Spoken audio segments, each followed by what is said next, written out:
Welcome to en route to explore. നമ്മുടെ north Indian ട്രിപ്പിൻ്റെ 4ാമത്തെ എപ്പിസോഡാണ് നമ്മളിന്നിവിടെ അപ്ലോഡ് ചെയ്തേക്കുന്നത്. കഴിഞ്ഞ ആഴ്ച നമ്മൾ രാജാജി നാഷണൽ പാർക്കിലായിരുന്നു. അവിടുത്തെ ജംഗിൾ സഫാരി എടുത്തു. ഒരുപാട് ആനിമൽ സൈറ്റിങ് കാര്യങ്ങളൊക്കെ കിട്ടിയിട്ടുണ്ടായിരുന്നു.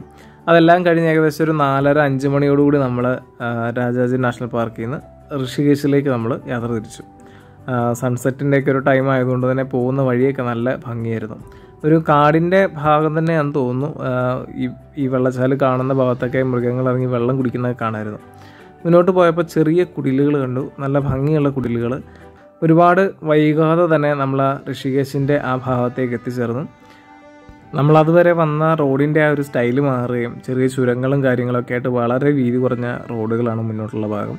അതുകൊണ്ട് തന്നെ നമുക്ക് വണ്ടിയിലിരുന്ന് വീഡിയോ എടുക്കുക എന്നുള്ളത് മാത്രമേ നിവൃത്തിയുള്ളൂ. അതുകൊണ്ടാണ് കുറച്ച് ഷെയ്ക്ക് കാര്യങ്ങളൊക്കെ വന്നത്. നമ്മൾ പോകുന്ന ആ ഭാഗത്തൂടെ ഗംഗാ നദി ഇങ്ങനെ ഒഴുകി പോകുന്ന കാണാം. അതിൻ്റെ ഒരു ഭംഗിയൊക്കെ നമ്മൾ ആസ്വദിച്ച് നമ്മൾ മുന്നോട്ട് നീങ്ങി. ഏകദേശം ഒരു 7 മണിയൊക്കെ ആകുന്ന ടൈം ആയപ്പോഴത്തേനും നമ്മുടെ ക്യാമ്പിംഗ് സ്പേസിലേക്ക് എത്തിയിട്ടുണ്ടായിരുന്നു.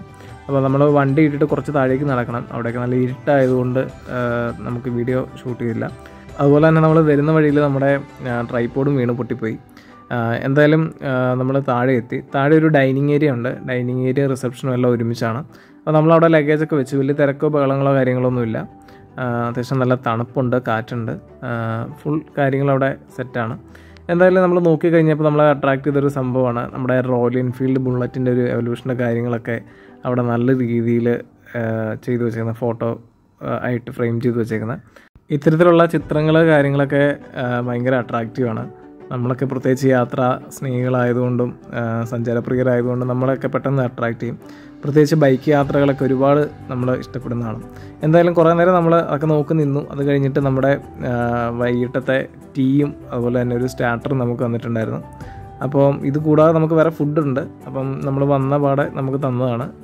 ഒരു പൊട്ടറ്റോ വെച്ചുള്ളൊരു സ്നാക്കാണ്, എന്താണെന്നറിയില്ലായിരുന്നു. നമ്മൾ കഴിച്ച് നോക്കിയപ്പം അത് ഈ ഫ്രഞ്ച് ഫ്രൈസിൻ്റെ അകത്ത് എന്തൊക്കെയോ മസാലയൊക്കെ ഇട്ട് ഉള്ളൊരു സംഭവമാണെന്നാണ് മനസ്സിലായത്. എന്തായാലും കുഴപ്പമില്ല, കഴിക്കാൻ പറ്റുന്ന തരത്തിലുള്ള ഫുഡൊക്കെ തന്നെയായിരുന്നു.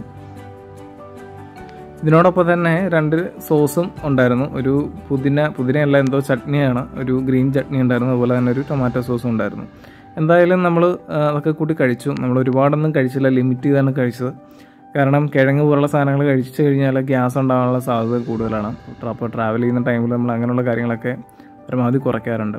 എന്തായാലും നമ്മൾ അതെല്ലാം കഴിഞ്ഞ് നമ്മുടെ ക്യാമ്പിൻ്റെ ആ ഭാഗത്തേക്ക് എത്തിയിട്ടുണ്ട്. നമ്മൾക്ക് 2 ക്യാമ്പ് ആണ് അറേഞ്ച് ചെയ്തിട്ടുള്ളത്. അപ്പം ഒരു ക്യാമ്പിനുള്ളിൽ 4 പേർക്ക് നല്ല സുഖമായിട്ട് കിടക്കാൻ പറ്റും. അതുപോലെ തന്നെ അറ്റാച്ച്ഡ് ബാത്റൂം കാര്യങ്ങളൊക്കെ ഉണ്ട്. ക്യാമ്പായതുകൊണ്ട് തന്നെ എല്ലാ കാര്യവും ലിമിറ്റഡ് ആയിരിക്കും എന്നൊരു തോന്നലുണ്ടായിരുന്നു. പക്ഷേ അങ്ങനെയൊന്നുമല്ല, എല്ലാ സൗകര്യങ്ങളും നല്ല രീതിയിലുണ്ടായിരുന്നു. അതുപോലെ തന്നെ വാട്ടർ ഹീറ്റർ ഉണ്ടായിരുന്നു. ബ്ലാങ്കറ്റുകളാണെങ്കിൽ നല്ല എക്സ്ട്രാ കട്ടിയുള്ള ബ്ലാങ്കറ്റുകളൊക്കെയാണ് വെച്ചേക്കുന്നത്. എന്തായാലും നമ്മളതൊക്കെ കഴിഞ്ഞിട്ട് കുറച്ച് നേരം അവിടെ ഇരുന്നു. നമ്മുടെ ഫ്രണ്ടിൽ തന്നെ 2 ചെയറുണ്ട്, ഒരു ടേബിളുണ്ട്. സത്യം പറഞ്ഞാൽ നമുക്ക് ഭയങ്കര പീസ്ഫുള്ളായിട്ടുള്ളൊരു അന്തരീക്ഷം നമുക്ക് ഫീൽ ചെയ്തു. കുറേ നേരം നമുക്ക് അവിടെ ഇരിക്കാനും അല്ലെങ്കിൽ അവിടെ ഇരുന്ന് വർക്ക് ചെയ്യാനൊക്കെ പറ്റുന്നൊരു സ്പോട്ടായിട്ട് നമുക്ക് നല്ലപോലെ തോന്നിയിട്ടുണ്ടായിരുന്നു. അതൊക്കെ കഴിഞ്ഞതിന് ശേഷം നമ്മളൊന്ന് ഫ്രഷായിട്ട് വന്നപ്പോഴത്തേക്ക് നമുക്ക് ഫുഡ് കാര്യങ്ങളെല്ലാം അറേഞ്ച് ചെയ്തിട്ടുണ്ടായിരുന്നു. ഒരു ബുഫേ സെറ്റപ്പിലാണ്. അപ്പം ഇവരുടെ ഒതൻറ്റിക് ഫുഡ് കാര്യങ്ങളൊക്കെയാണ്. മെയിനായിട്ട് നമ്മളത് എന്താണെന്ന് അറിയാനുള്ള ഒരു ക്യൂരിയോസിറ്റിയോട് കൂടിയാണ് നമ്മൾ നിന്നതൊക്കെ. ഫസ്റ്റ് നമുക്ക് സാലഡ് കാര്യങ്ങളൊക്കെ തന്നിട്ടുണ്ട്. അത് കഴിഞ്ഞ് റൈസാണുള്ളത്. ജീര റൈസ് എന്നൊക്കെ പറയുന്ന സാധനം തോന്നുന്നു, അത് ഉണ്ടായിരുന്നു. എല്ലാം നമ്മൾ കുറേശ്ശെ എടുത്ത് അതിൻ്റെ ടേസ്റ്റ് ഫ്ലേവറോ കാര്യങ്ങളൊക്കെ അറിയാൻ വേണ്ടി എല്ലാം കുറേശ്ശെ എടുത്തിട്ടുണ്ടായിരുന്നു. റാഷി സ്ഥിരം നോർത്ത് ഇന്ത്യൻ ട്രാവലുകളൊക്കെ ചെയ്യാറുള്ളത് കൊണ്ടും അവൻ ഹിച്ച് ഹൈക്ക് ചെയ്ത് ഇന്ത്യയും നേപ്പാളും ഒക്കെ കറങ്ങിയിട്ടുള്ള ആളാണ്. അപ്പം ഇവിടുത്തെ ഫുഡുകളൊന്നും എന്താണെങ്കിലും കഴിക്കാനുള്ള രീതിയിൽ അവന് അഡ്ജസ്റ്റഡ് ആയിരുന്നു. അതുകൊണ്ട് അവനെല്ലാ സാധനങ്ങളും നല്ല ക്വാണ്ടിറ്റി തന്നെ എടുത്തു. നമ്മളതുമായിട്ട് അഡ്ജസ്റ്റായി വരുന്നുള്ളത് കൊണ്ട് നമ്മളെല്ലാം ലിമിറ്റ് ചെയ്താണ് എടുത്തത്. അത് കഴിഞ്ഞിട്ട് അതിനൊപ്പം ഉള്ളൊരു കറി എടുത്തു. കറി ദാൽ പോലെ എന്തോ ഒരു സംഭവമാണ്, എന്താണെന്ന് വ്യക്തമല്ലായിരുന്നു. അത് നമ്മൾ വളരെ കുറച്ച് എടുത്തിട്ടുണ്ടായിരുന്നു. ആദ്യത്തെ കറി ദാലാന്ന് തോന്നുന്നു. അതിനകത്ത് കടലയോ മല്ലിയിലോ എന്തൊക്കെയോ ഉണ്ടായിരുന്നു, എന്താണെന്ന് കൃത്യമായിട്ടൊന്നും മനസ്സിലായില്ല. അത് കഴിഞ്ഞ് ഓപ്പണാക്കിയ പാത്രത്തിൽ പനീറായിരുന്നു. അതൊരു സെമി ഗ്രേവി രീതിയിലാണ് ഉണ്ടാക്കിയേക്കുന്നത്. പനീർ നമുക്ക് പൊതുവേ താല്പര്യമില്ലാത്തതുകൊണ്ട് വളരെ കുറച്ച് എടുത്തുള്ളൂ. നമ്മുടെ നാട്ടിലെ ചിക്കനും ബീഫിനും ഒക്കെ പകരമായിട്ടാണെന്ന് തോന്നുന്നു ഇവരിവിടെ ഇങ്ങനെയുള്ള സാധനങ്ങളൊക്കെ പനീറൊക്കെ വെച്ച് അഡ്ജസ്റ്റ് ചെയ്യുന്നതെന്ന് തോന്നുന്നു. ഇനിയിപ്പം അതൊക്കെ ചോദിച്ചു പോയ വല്ല കലാപമൊക്കെ ആയി പോവും. പിന്നെ അടുത്ത പാത്രം നമ്മൾ ഓപ്പൺ ആയി കഴിഞ്ഞപ്പോഴത്തേനും കിഴങ്ങ് പുഴുങ്ങി എടുത്ത് വെച്ചേക്കുന്ന ഒരു സംഭവമാണ് വെച്ചേക്കുന്നത്. അതിൻ്റെ ഒപ്പം തന്നെ ടൊമാറ്റോയും ഉണ്ട്. അത് രണ്ടും കൂടെ മിക്സാക്കി പുഴുങ്ങിയെടുത്താന്ന് തോന്നുന്നു. എന്തായാലും ആ സംഭവം എടുത്തിട്ടുണ്ട്. അതെല്ലാം എടുത്തതിന് ശേഷം നമ്മളൊരു ടേബിൾ പിടിച്ചിട്ടുണ്ട്. അതിൻ്റെ ഒപ്പം തന്നെ നമുക്ക് ചപ്പാത്തി ഉണ്ടായിരുന്നു. ചപ്പാത്തിന്നും റൊട്ടിന്നും ഒക്കെ പറയുന്ന സാധനം വലിയ വ്യത്യാസമൊന്നുമില്ല, നമുക്ക് ഇത് കണ്ടപ്പോൾ മനസ്സിലായി. ഏതായാലും അതും എടുത്തിട്ടുണ്ടായിരുന്നു. അതിനൊപ്പം ഒരു പായസം ഉണ്ടായിരുന്നു, ഒരു സേമിയ പായസം പോലെ സാധനം. അത് നമുക്ക് നമ്മുടെ കേരളത്തിൽ കിട്ടുന്ന അതേ ടേസ്റ്റ് തന്നെ ആ സംഭവം ഉണ്ടായിരുന്നു. എന്തായാലും നമ്മൾ കഴിച്ചിട്ട് നമ്മൾ അധികം വൈകാതെ കിടന്നു. പിറ്റേ ദിവസം മോർണിംഗ് അതിരാവിലെ തന്നെ എഴുന്നേറ്റിട്ടുണ്ടായിരുന്നു. വേറെ ആരും എണീറ്റില്ല. ഞാനതായാലും രാവിലെ എണീറ്റ് പുറത്തോട്ടൊന്ന് ഇറങ്ങിയപ്പോൾ തന്നെ നമുക്ക് ഭയങ്കര ഒരു പീസ്ഫുള്ളായിട്ടുള്ളൊരു അന്തരീക്ഷമാണ് നമുക്ക് തോന്നിയത്. ചുറ്റും ഒരുപാട് പക്ഷികളുടെ കരച്ചിൽ, അതുപോലെ തന്നെ നല്ല തണുപ്പുള്ളൊരു ആംബിയൻസ്, നല്ലൊരു പീസ്ഫുള്ളായിട്ടുള്ളൊരു അന്തരീക്ഷമാണ് നമുക്ക് അവിടെ നിന്ന് കിട്ടിയത്. എന്തായാലും കുറച്ചൊന്ന് നടക്കാമെന്ന് ഓർത്തൊന്ന് മുന്നോട്ട് നടന്നു. രാത്രി നിറച്ചും മൃഗങ്ങളുടെയും അതുപോലെ തന്നെ പലതരത്തിലുള്ള പക്ഷികളുടെയൊക്കെ സൗണ്ട് രാത്രിയിലും കേൾക്കാമായിരുന്നു. കാരണം നമുക്ക് ലെഫ്റ്റ് സൈഡിലായിട്ട് ഒരു അരുവിയുണ്ട്. അരുവിയല്ല, ഒരു ഗംഗാനദിയുടെ കൈവഴിയാണ്. ആ കൈവഴിയുടെ അപ്പുറത്തെ സൈഡ് കാടാണ്, വനമേഖലയാണ്. അപ്പോൾ അങ്ങോട്ട് കയറാനും നമുക്ക് പെർമിഷൻ ഇല്ല. അപ്പം നമുക്ക് ഇവിടെ ഇരുന്നുകൊണ്ട് കാട് കാണാം, മൃഗങ്ങളെയൊന്നും കാണാൻ പറ്റില്ല, പക്ഷേ സൗണ്ടുകൾ കേൾക്കാം. രാത്രിയിൽ ഒരുപാട് മൃഗങ്ങളുടെ സൗണ്ടും കാര്യങ്ങളൊക്കെ കേട്ടുകൊണ്ടാണ് നമ്മൾ ഉറങ്ങിയത്. നമുക്ക് മുന്നിലായിട്ട് വേറെ ഒരുപാട് ക്യാമ്പുകളോ കാര്യങ്ങളൊക്കെ ഉണ്ട്. അതുപോലെ തന്നെ വലിയ തൂക്കായിട്ടുള്ള മലനിരകളാണ്. നമ്മൾ കുറച്ച് നാൾ മുന്നേ ഉത്തരാഖണ്ഡിലെ പ്രളയത്തിനെ കുറിച്ചൊക്കെ പത്രങ്ങളിലൊക്കെ വായിച്ചാണ്.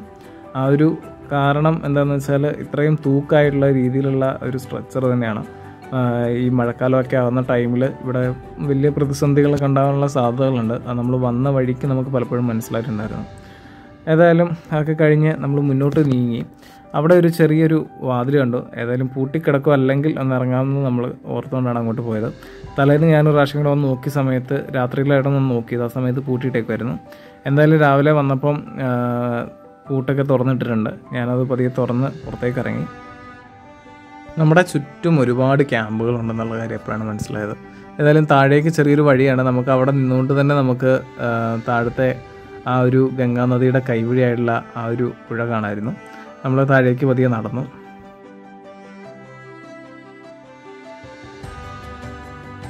നമ്മൾ താഴേക്ക് നടക്കും തോറും പക്ഷികളുടെ സൗണ്ട്, അതുപോലെ കുരങ്ങാൻ തോന്നുന്നു, പല ജീവികളുടെ സൗണ്ട് നമുക്ക് അടുത്തടുത്ത് വന്നിട്ടുണ്ട്. ഏതായാലും നമുക്ക് മുന്നേ വേറെ ക്യാമ്പിലുള്ള ആൾക്കാരൊക്കെ കുറച്ച് പേര് പുറത്തിറങ്ങിയിട്ടുണ്ടായിരുന്നു. ഏതായാലും ഞാൻ തന്നെ ഉള്ളൂ, ബാക്കിയുള്ളവരെല്ലാവരും നല്ല ഉറക്കത്തിലാണ്. നമ്മൾ താഴെ ഇറങ്ങി. ഇവിടുത്തെ കൈവഴിയൊക്കെ അത്യാവശ്യം നല്ല രീതിയിൽ വറ്റി വരണ്ട് കിടക്കുന്നൊരവസ്ഥയെന്ന് തോന്നുന്നു. മഴക്കാലത്ത് ഏതായാലും നല്ല രീതിയിൽ ഈ ആറ് നിറച്ചും അല്ലെങ്കിൽ ഈ പുഴ നിറച്ചും നല്ല രീതിയിൽ വെള്ളം നിറഞ്ഞൊഴുകുന്നൊരു ഏരിയ ആണ് നമുക്ക് കണ്ടപ്പോഴേ മനസ്സിലായി. എന്തായാലും മുന്നോട്ട് നോക്കുമ്പോൾ കാഴ്ച നല്ല ഭംഗികളാണ്. നല്ല പീക്കായിട്ടുള്ളൊരു മല, ഒരു സൈഡിൽ നിറച്ചും കാട്. ആ മരത്തിൻ്റെയൊക്കെ ഒരു സ്ട്രക്ചർ ഒരു വെറൈറ്റി തന്നെയാണ്. കാരണം നമ്മൾ കേരളത്തിലുള്ള ആ ഒരു മരങ്ങളുടെ ഒരു രീതിയോ കാര്യങ്ങളോ ഒന്നും അല്ല എന്നുള്ള കാര്യം നമുക്ക് അവിടെ നിന്ന് മനസ്സിലായി. നമ്മുടെ അവിടെ തിക്കായിട്ടുള്ള ഫോറസ്റ്റ് ആണെങ്കിൽ ഇതിനകത്തൊരു തിക്നെസ് നമുക്ക് ഫീൽ ചെയ്യുന്നില്ല. മൃഗങ്ങളൊക്കെ അത്യാവശ്യം നിന്നാലും നമുക്ക് കാണാൻ പറ്റും എന്ന് നമുക്ക് തോന്നുന്നു. എന്തായാലും നമ്മൾ കുറച്ച് നേരം അവിടെ സ്പെൻഡ് ചെയ്തു. ഒരുപാട് കൈവഴികൾ ചേർന്നാണ് നമ്മൾ നേരത്തെ വന്ന വഴിക്ക് കണ്ട ഗംഗയുടെ ആ രൂപത്തിലേക്ക് എത്തുന്നത്. അപ്പം അതൊക്കെ കണ്ടതുകൊണ്ടാവാം ഇത് ഭയങ്കര സംഭവമായിട്ടൊന്നും തോന്നിയില്ല. പക്ഷേ വെള്ളം നല്ലതായിരുന്നു, നല്ല തണുപ്പുണ്ടായിരുന്നു. ഏതെങ്കിലും മലമുകളിൽ നിന്ന് ഒലിച്ചു വരുന്നതാവാം. അതുകൊണ്ട് തന്നെ നല്ല തണുപ്പുള്ളതുകൊണ്ട് നമുക്കൊന്ന് മുഖമൊക്കെ കഴുകുന്നു, ഫ്രഷ് ആയിട്ടുണ്ടായിരുന്നു. നമ്മുടെ നാട്ടിലൊക്കെ കാണുന്ന പോലെ തന്നെ ചെറിയ കുഞ്ഞു കല്ലുകളും കാര്യങ്ങളൊക്കെ നിറഞ്ഞൊരു പുഴയാണ്. കുറേ നേരം അവിടെ നമ്മൾ സ്പെൻഡ് ചെയ്തു. അപ്പോഴേക്ക് റാശി ഇറങ്ങി വന്നിട്ടുണ്ടായിരുന്നു. ഇനി ഇവിടെ നിന്നുള്ള നമ്മുടെ അടുത്ത പ്ലാൻ എന്താണെന്ന് വെച്ചാൽ നമ്മൾ കയറി മേലെ ചെന്നിട്ട് ഫ്രഷായി റെഡിയായിട്ട് ഭക്ഷണവും കഴിച്ചതിന് ശേഷം, ബ്രേക്ക്ഫാസ്റ്റ് കഴിച്ചതിന് ശേഷം നമ്മൾ നേരെ പോകുന്നതെന്ന് വെച്ചാൽ ശിവപുരി എന്ന് പറയുന്ന ഭാഗത്തേക്കാണ്. ഏറ്റവും കൂടുതൽ ആൾക്കാർ ആഗ്രഹിച്ചിരിക്കുന്നൊരു ഭാഗമാണത്. എന്താണെന്ന് വെച്ചാൽ നമ്മുടെ റിവർ റാഫ്റ്റിംഗ് പോയിൻ്റാണ്. ഗംഗാ നദിയിലൂടെയുള്ള റിവർ റാഫ്റ്റിംഗ് ആണ്. ഏതായാലും നമ്മൾ അവിടെ നിന്ന് മേലേക്ക് കയറി വന്നപ്പോഴത്തേനും കട്ടൻ ചായ ചോദിച്ചു. തരാനൊക്കെ കുറച്ച് മടിയുണ്ടെങ്കിൽ നമ്മൾ വീട്ടിൽ ചോദിച്ച് മേടിച്ചു. നമ്മൾ ഫ്രഷായിട്ട് വന്നിട്ട് ബ്രേക്ക്ഫാസ്റ്റ് കാര്യങ്ങളൊക്കെ കഴിച്ചു. രാവിലെ പൂരി ഉണ്ടായിരുന്നു, അതുപോലെ തന്നെ ബ്രെഡ് മുരിച്ചുണ്ടായിരുന്നു, അതുപോലെ തന്നെ പുലാവ് ഉണ്ടായിരുന്നു. ഇതൊക്കെയായിരുന്നു നമുക്ക് രാവിലത്തെ ഉള്ള ഫുഡെന്ന് പറഞ്ഞാൽ. അതിൻ്റെ ഒപ്പം തന്നെ ഒരു ബാജി എന്ന് പറയുന്ന സംഭവം, ഒരു കിഴങ്ങിൻ്റെ ഒരു കറി ഉണ്ടായിരുന്നു പൂരിക്കൊപ്പം. എല്ലാം നല്ല ടേസ്റ്റുള്ള സംഭവമൊക്കെ തന്നെയായിരുന്നു, കുഴപ്പമൊന്നുമില്ലായിരുന്നു. നല്ല ഫുഡാണ് നമുക്ക് കിട്ടിയത്, എല്ലാം ഫ്രഷ് ആയിട്ടുള്ള ഫുഡാണ് നമുക്ക് കിട്ടിയതല്ല. ഒരു പ്രോബ്ലം എന്താണെന്ന് വെച്ചാൽ ഒന്നെങ്കിൽ പൂരി, അല്ലെങ്കിൽ ചപ്പാത്തി, അല്ലെങ്കിൽ റൊട്ടി, അല്ലെങ്കിൽ ചോറെന്ന് വെച്ചാൽ നമ്മുടെ ഇവിടുത്തെ പോലത്തെ റൈസോ കാര്യങ്ങളൊന്നുമല്ല, പച്ചരിച്ചോറോ അങ്ങനെ എന്തോ ഒരു സംഭവമാണ്. അപ്പോൾ നമ്മൾ കുറേ ദിവസം ആകുമ്പോഴത്തേന് ഈ സംഭവങ്ങളെല്ലാം മടുക്കും എന്നുള്ള ഒരു റിയാലിറ്റിയാണ്.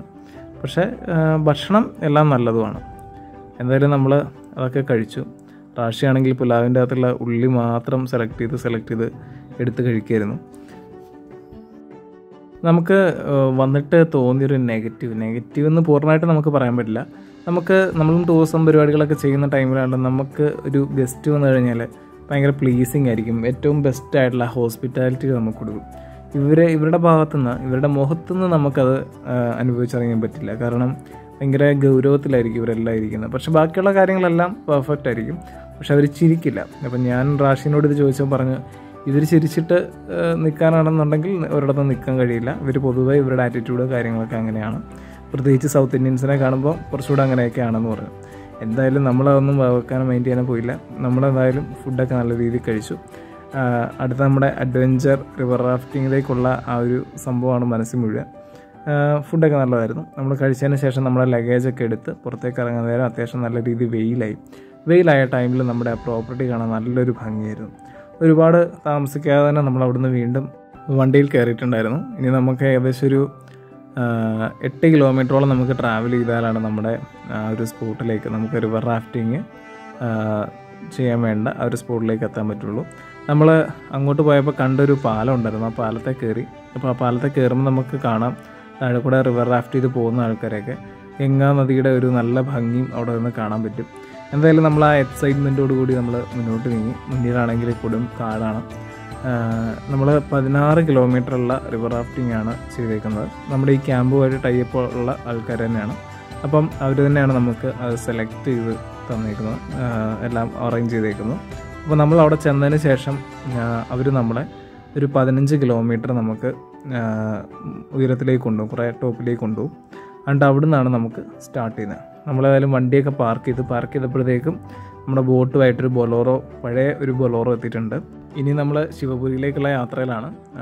അത് കഴിഞ്ഞാൽ നമ്മുടെ റിവർ റാഫ്റ്റിങ്, ഗംഗാ നദിയിലൂടെയുള്ള റിവർ റാഫ്റ്റിങ് ഒരു വല്ലാത്ത എക്സ്പീരിയൻസ് ആണ് നമുക്ക് കിട്ടിയത്. അപ്പോൾ അടുത്ത വീഡിയോയ്ക്ക് ആയിട്ട് വെയിറ്റ് ചെയ്യുക. അടുത്ത ആഴ്ച കാണാം. വീഡിയോ ഇഷ്ടപ്പെട്ടെങ്കിൽ ലൈക്ക് ചെയ്യുക, ഷെയർ ചെയ്യുക, സബ്സ്ക്രൈബ് ചെയ്യുക. Good bye.